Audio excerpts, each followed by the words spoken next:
E começando, né, nossa aula de hoje, nosso tema.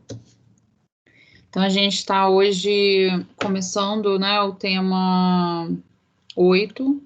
Então, a gente já está aí, de certo modo, se aproximando um pouco, né, da reta final, né? A gente tem ainda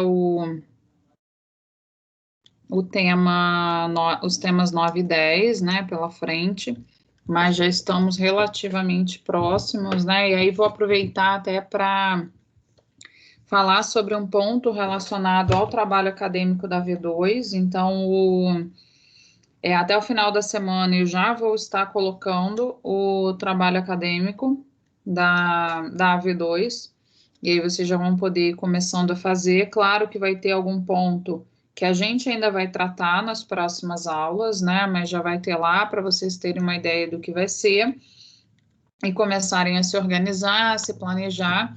E aí eu quero aproveitar para reforçar sobre as questões, né, que acabaram ocorrendo com relação ao trabalho acadêmico da V1. Então, não deixem de confirmar o grupo de vocês, a dupla, né, de vocês, ou no máximo o trio que vocês vão fazer, para evitar qualquer problema, porque acabou ocorrendo aí algumas situações relacionadas à não informação.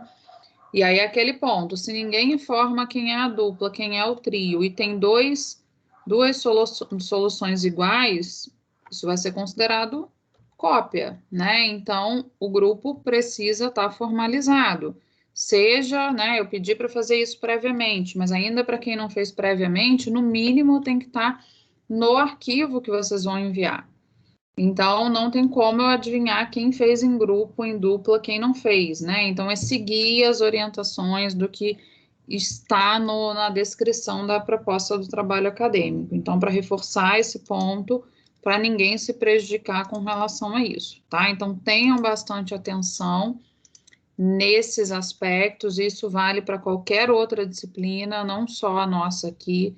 Então, tenham bastante atenção com o que está sendo proposto e pedido dentro de cada trabalho acadêmico que vocês vão receber aí das outras disciplinas também. Bom, então é isso, até o final da semana vai estar sendo colocado no AVA, né, e vocês já vão ter aí acesso a isso. Então, se organizem, informem, confirmem, né, os grupos, as duplas de vocês. E eu vou agora, então, compartilhar aqui para a gente começar, né, ao nosso tema de hoje. Então, hoje a gente vai estar falando sobre estrutura de repetição ainda, né, sobre a estrutura repita até.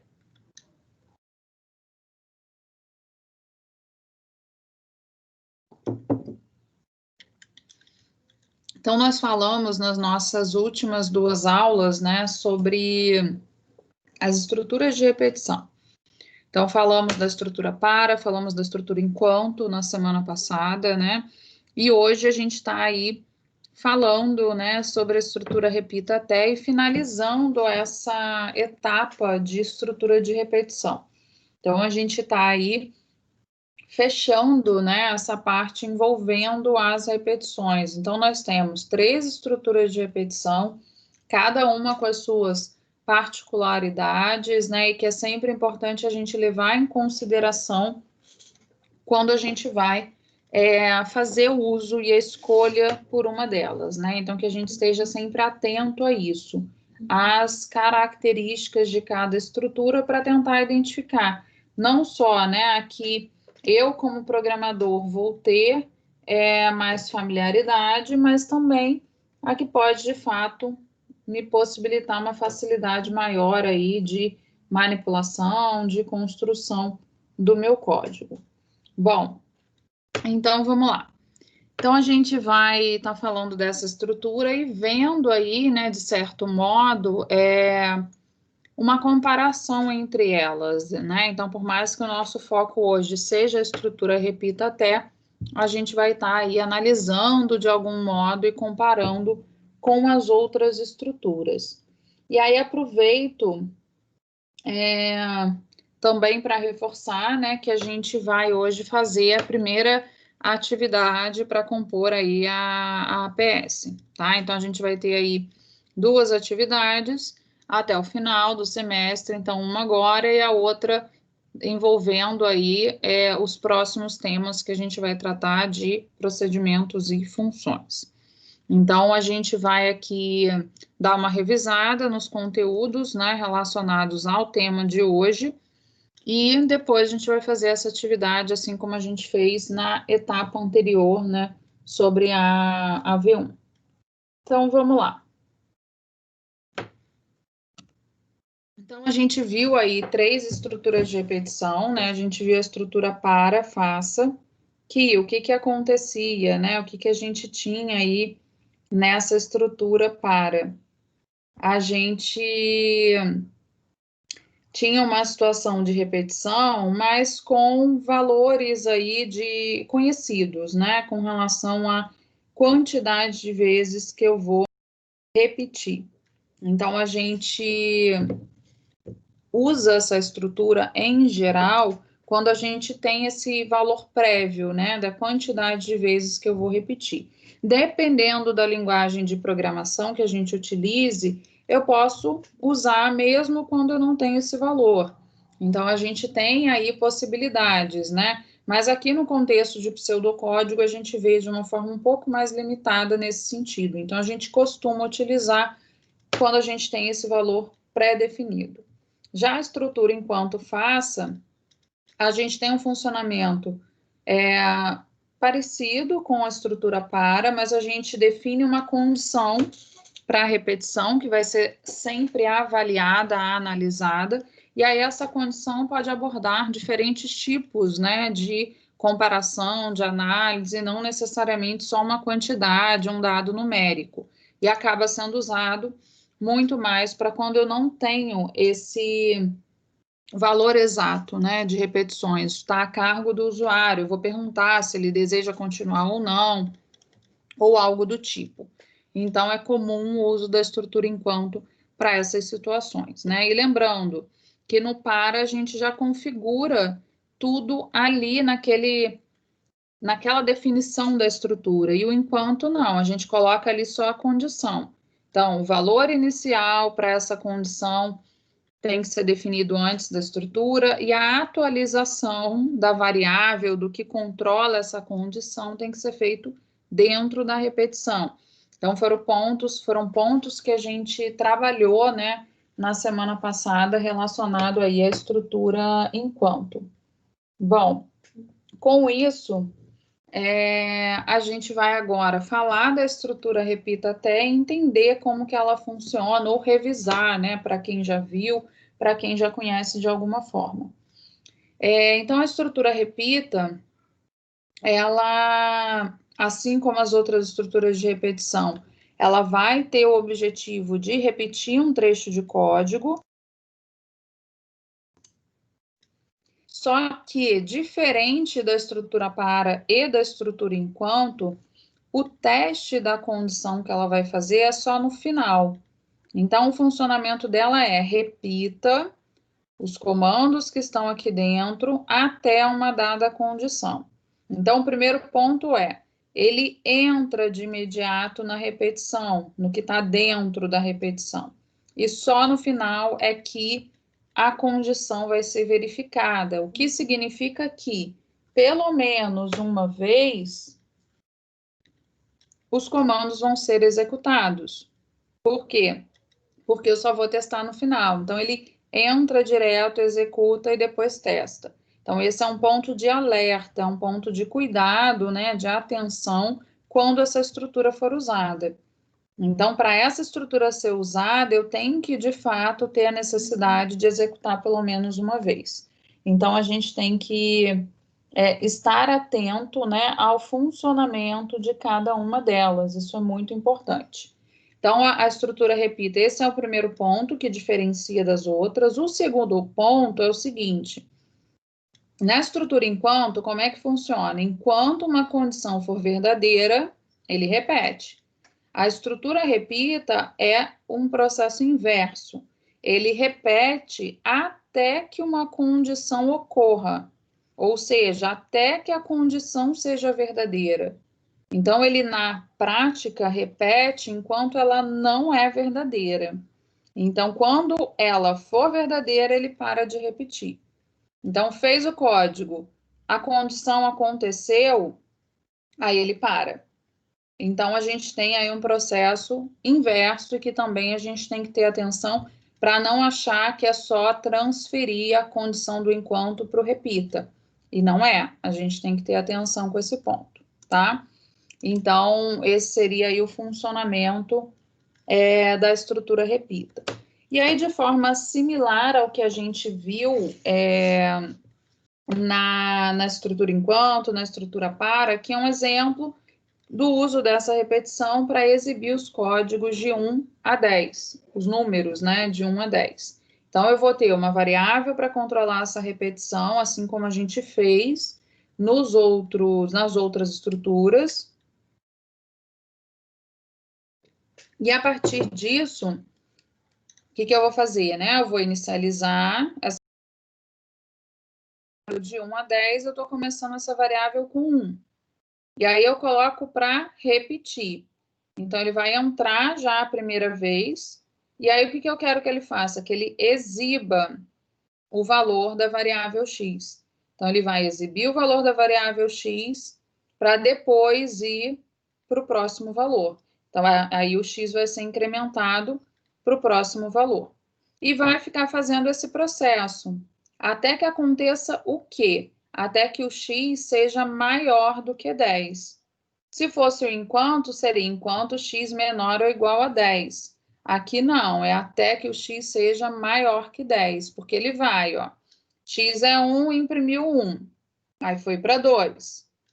2 é maior que 10? Não, então ele continua repetindo, imprime o 2, vai para 3, imprime o 3, vai para 4, aí vai indo até que imprime o 9, vai para 10, 10 não é maior que 10, então ele volta, exibe o 10 e o x vai para 11. E aí, nesse momento, 11 é maior que 10, então ele para e sai da repetição. Então, ele vai ter feito a impressão de 1 até 10. Então, a condição aqui, a gente coloca de outra forma, porque eu vou repetir até que aconteça algo. Então, enquanto não acontecer isso, enquanto o x não for maior que 10, ele continua imprimindo e repetindo. Então, a gente tem que ter bastante atenção com o uso da estrutura repita nesse sentido. Bom, e aí uma outra possibilidade, né, de uso, de aplicação para repetição, de um modo geral, e aqui a estrutura repita encaixa bem nisso, é quando a gente quer forçar, né, que o usuário informe um número numa faixa específica, né? Então, vamos supor que eu vou fazer um programa para fazer algum cálculo, mas o número, né, informado para ser feito o cálculo, esse número precisa ser positivo, por exemplo. Então, se o usuário informar um número negativo, eu vou ter que ficar pedindo para ele informar um novo número. Então, eu vou ter que repetir, né, até que ele informe um número de fato positivo. Então, a gente pode fazer isso usando uma repetição. Então, para quê? Para que, se ele estiver informando um número negativo, fique repetindo para ele ter que informar outro, até que ele informe certo. Então, a gente pode usar a estrutura repita para isso. Então, repita, peço para ele informar um número, armazeno o número e vou verificar. O número é maior que 0? Se for, então, ok, consegui o que eu precisava e aí eu saio da repetição. Agora, se não aconteceu isso, se não satisfez essa condição, ele volta e pede para informar um novo número. Então, é uma forma da gente forçar, né, ficar ali repetindo aquele processo até que o usuário informe corretamente. Então, poderia ser feito também, né, com o uso da estrutura repita. E que fica, né, até melhor do que usar o enquanto, por quê? Porque pelo menos uma vez a pessoa vai ter que informar o número. Então, faz todo sentido, né, eu executar pelo menos uma vez. E aí, depois eu testo a condição para ver se eu continuo exigindo que ele informe um novo número ou não. Então, a importância da gente conhecer como cada estrutura funciona está muito relacionado a esse aspecto, né, de usar a estrutura mais apropriada, mais fácil para cada situação. Então, isso é bem importante, o conhecer o funcionamento de cada uma delas. E aí, uma outra aplicação muito comum, né, com o uso do repita, é com o uso de menus, né? A gente viu, quando a gente falou da estrutura escolha, né? Estrutura escolha, caso, o uso daquela estrutura para apresentação de um menu de opções. Então, vamos supor, um menu para fazer cadastro, busca, remoção, alteração de dados, ou um menu que eu tenha, né, como aqui no caso, exemplo de uma calculadora. Então, o usuário vai informar que opção que ele quer executar. E aí, uma das limitações que a gente viu, né, quando a gente estava trabalhando com a estrutura escolha, é que aquele processo era feito uma única vez.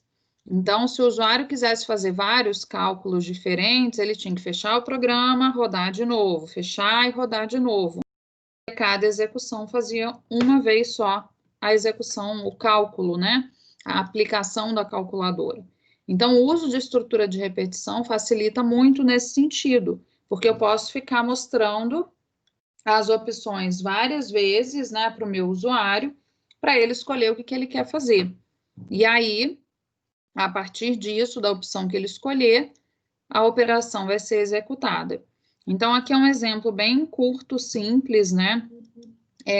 Do que poderia ser essa execução de calculadora, só que aqui de uma calculadora simplificada, em que eu estou aqui apresentando duas opções de operações, né, para dois números. Então, aqui eu tenho,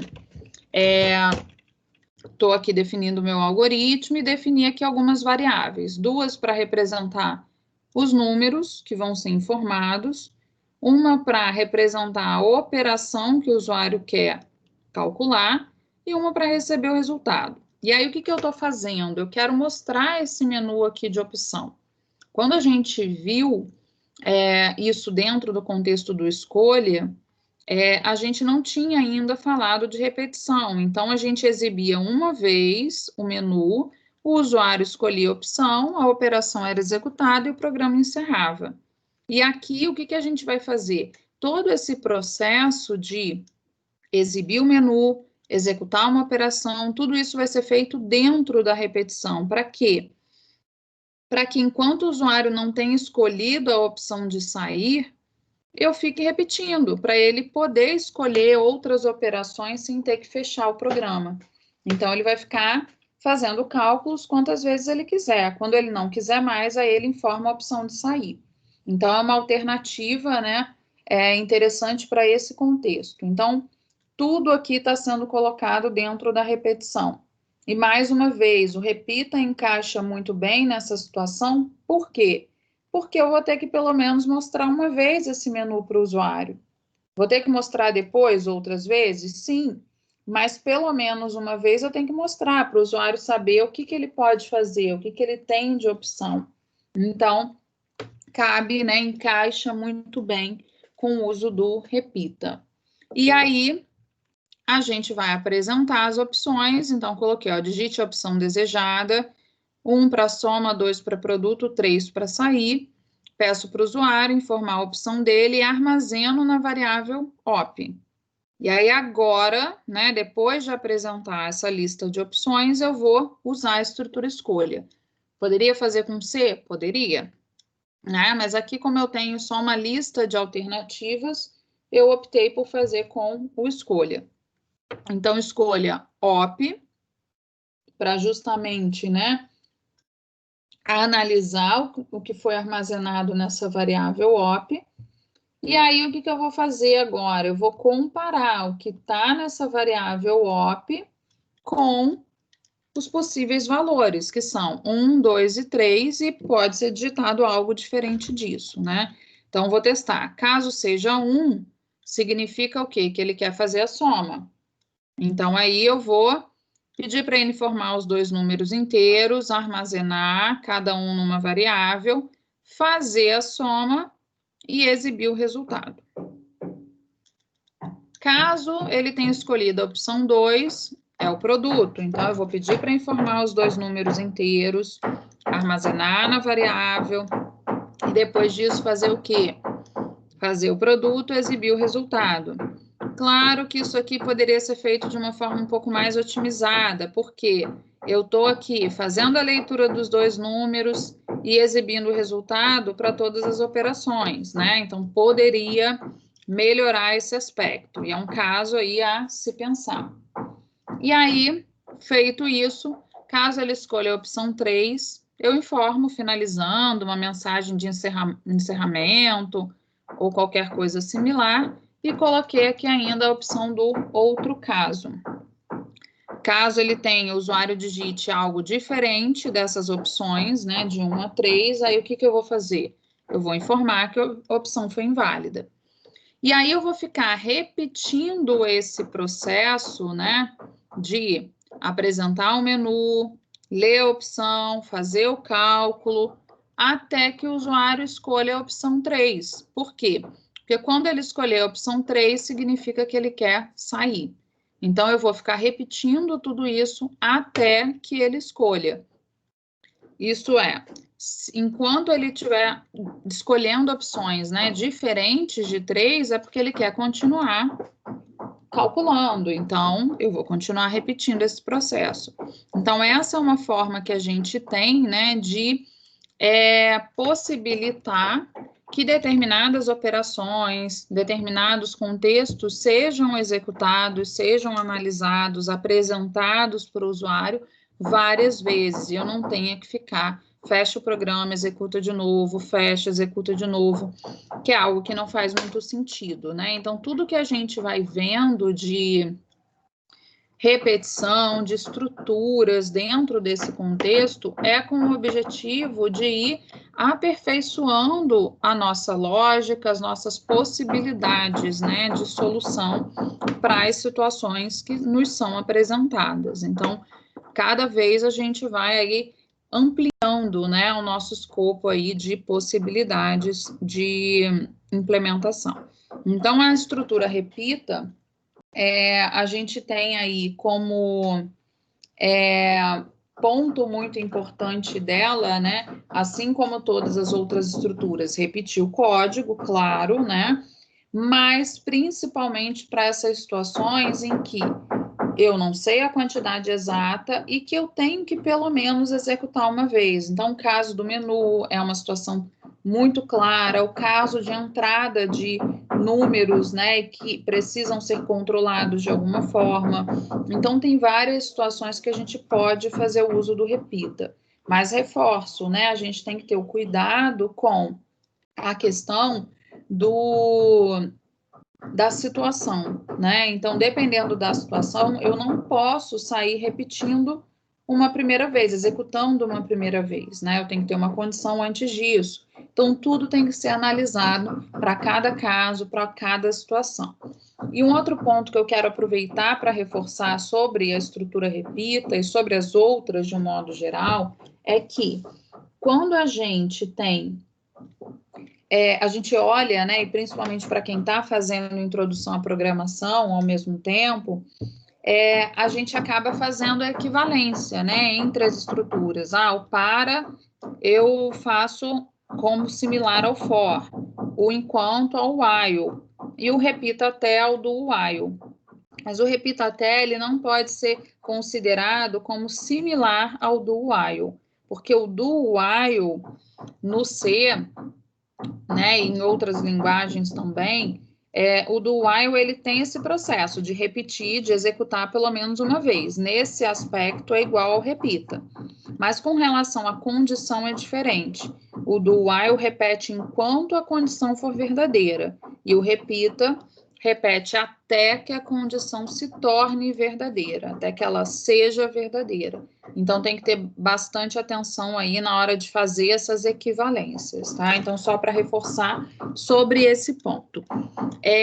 Tudo bem com relação à estrutura repita? Alguma dúvida? Algo que não esteja claro? Tranquilo, professora.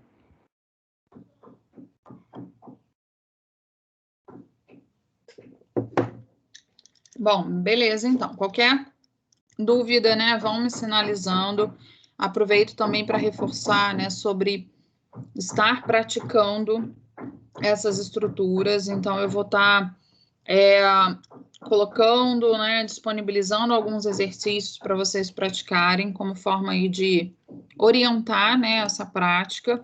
E aí já estava no slide, né, e eu vou reforçar para quem não fez, para fazer esse exercício, que seria algo similar ao que eu apresentei aqui, né, de cálculo aí, soma, produto, mas para esse outro contexto, em que eu quero fazer um menu para cálculos de áreas, né, e podendo repetir quantas vezes eu quiser. Quantas vezes o usuário quiser, na verdade.